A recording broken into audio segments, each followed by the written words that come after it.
Hi, everybody. I'm Brittany Lewis with Forbes Breaking News. Joining me now is Forbes senior contributor and meteorologist, Dr. Marshall Shepard. Dr. Shepard, thank you so much for joining me. Thank you, Brittany, for having me as usual. It's always great to talk to you. It's great to talk to you, and you are the perfect person to break down what we're seeing today. The first hurricane of the 2024 Atlantic season is expected to make landfall. So, what do we need to know? Well, it's still pretty far out from making landfall right now, but I'm more concerned at this moment about what we're seeing in the Caribbean because we have, at the time of this recording, a category 4 hurricane, and it's July 1st. That's just unprecedented. It actually was a category 4 as early as June 30th. Brittany, we just don't see hurricanes, period, this early. We typically expect our first hurricane Atlantic season around August 11th. And to have one that's a major hurricane, category 3 or higher, it's just unbelievable. What's also unbelievable is that this storm formed where it did. Typically in late June and early July, these storms are forming more in the Gulf of Mexico or down near the Bay of Campeche. They aren't forming in what we call the main development region, that region, in the Atlantic where we typically see storms later in the year.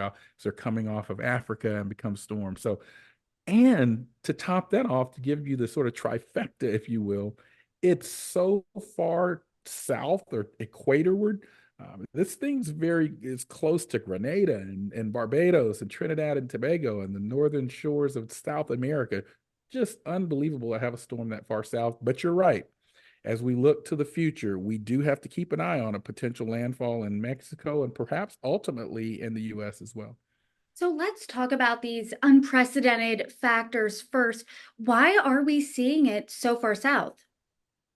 I think that's a question that many of us in the field are asking as well, because we don't see these storms that far south, and we don't typically see these storms forming in the main development region at this time of year either.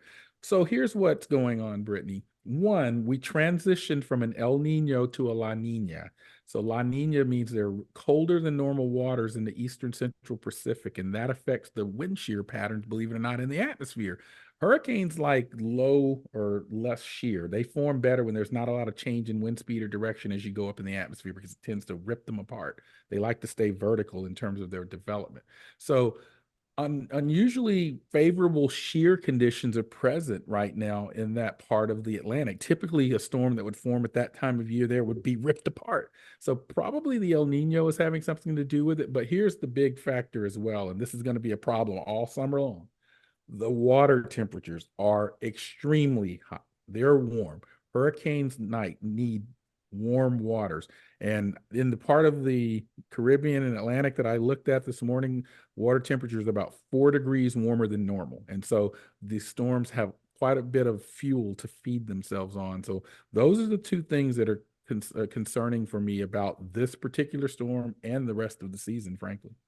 We've seen this hurricane flip flop between a category 3, category 4. Is that concerning to you? Because I know before in a past conversation, you said sometimes in certain circumstances, a category of a storm is somewhat irrelevant. So, what about here? Well, what's really important to note about Beryl in this particular cycle is it was a category 4 storm on Sunday, and then overnight it went through something called an eye wall replacement cycle. Now, that's a geeky meteorology term, which means that the original eye wall of the storm is replaced by a larger eye wall. Now, what typically happens in those eye wall replacement cycles is the storm might weaken just a little bit, but the downside is it gets larger. The dangerous part of the storm broadens in size. And so that's why right now, as the storm's moving through the Eastern Caribbean, I'm really concerned about some of those islands. I'm all concerned about Jamaica, which may be in the direct path or just in the dirty side of the eye, as we call it.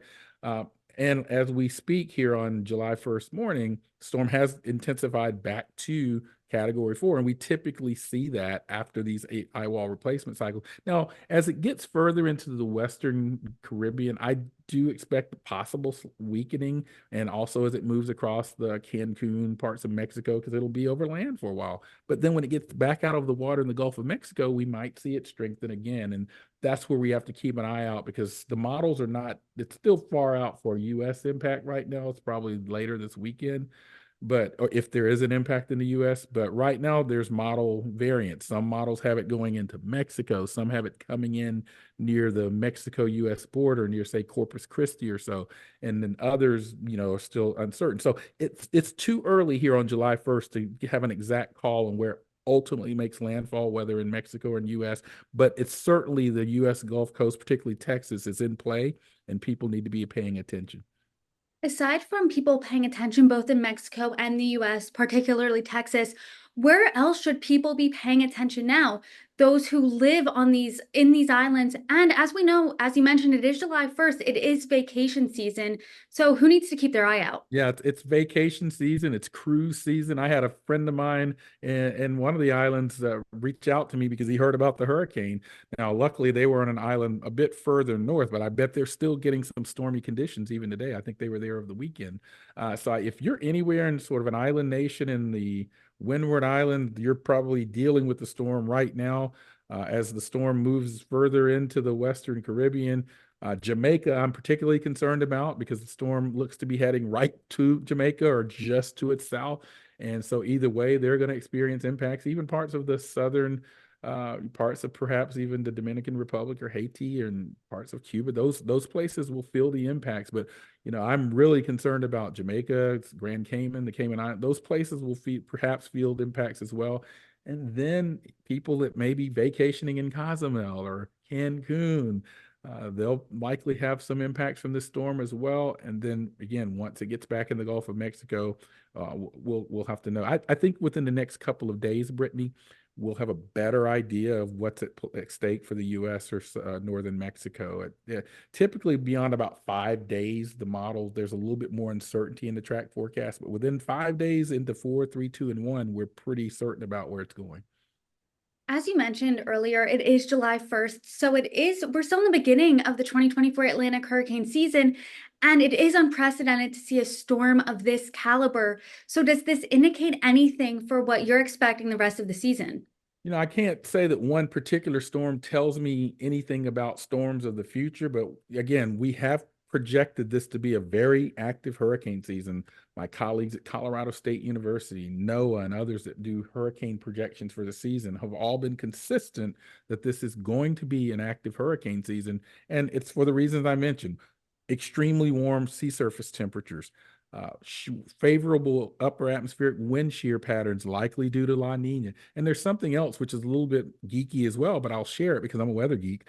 And by the way, I host that podcast with the Weather Channel. But one of the things that we also look for is the activity of the African monsoon. And the monsoon's very active. We expect it to be active, and that will start to spit out these sort of systems that ultimately are born into tropical systems. And so we keep an eye on that as well. So uh, and I have to bring this to bear. The extreme water temperatures are consistent with what we have seen as our climate continues to warm. I mean, that's just one of the places where we always see the signature of warming. I want to say one other thing, Brittany, before I lose my thought on it. Hurricane Beryl did something that we're seeing more frequently, well, and it's alarming. When it first intensified to a major hurricane, it gained 65 knots of wind speed in 36 hours. Now, our definition for rapid intensification of hurricanes is 30 knots of wind speed in a 24-hour period. So in other words, it gets stronger by about 35 miles per hour over a 1 day period. Uh, I just said Beryl did 65 knots or so on the order of 60, 70, whatever miles per hour in 36 hours. So this thing got strong really fast. That's And the why is message that? there. Because it's got so much warm water and it's got a really favorable upper atmospheric conditions, low wind shear, so that thing can just really explode. And that's what we're saying. Brittany, we're seeing more of these rapidly intensifying hurricanes. Let me tell you why that's dangerous.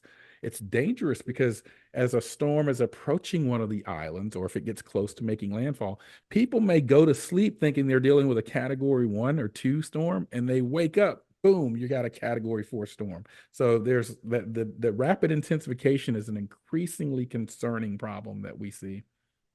And do you think we're going to see rapidly intensifying storms more this season? You know, I The trends have certainly been in that favor over the last couple of years, going back even to 2020. I mean, from the 2020 onward, we've seen a lot of rapidly intensifying storms, and that's because Brittany, that pool of water out there is quite warm.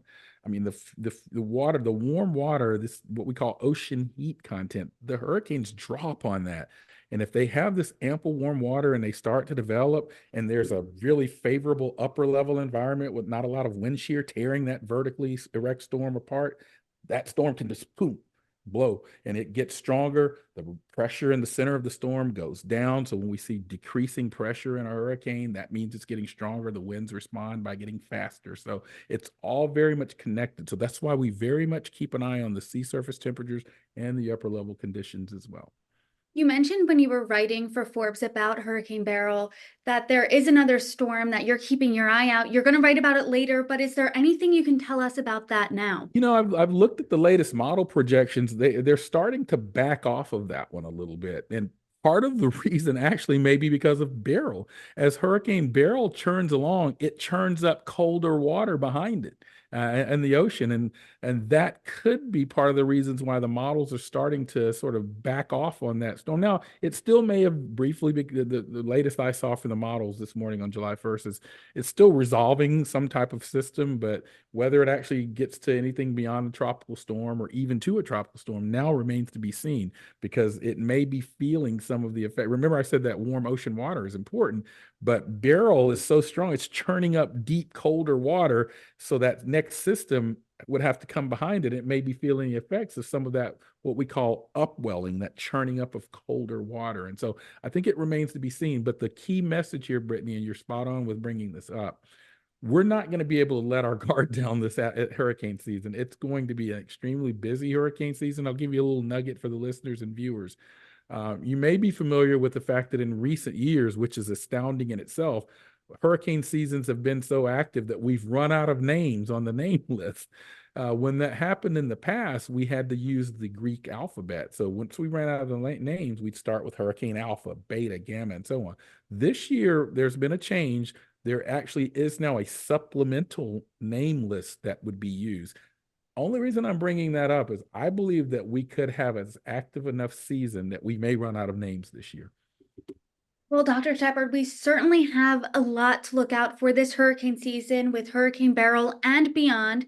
And as the situation continues to develop, I hope you come back on and inform our viewers. Dr. Thank, thank, Shepard, per usual, always a pleasure. Thank you so much. thank you, Brittany.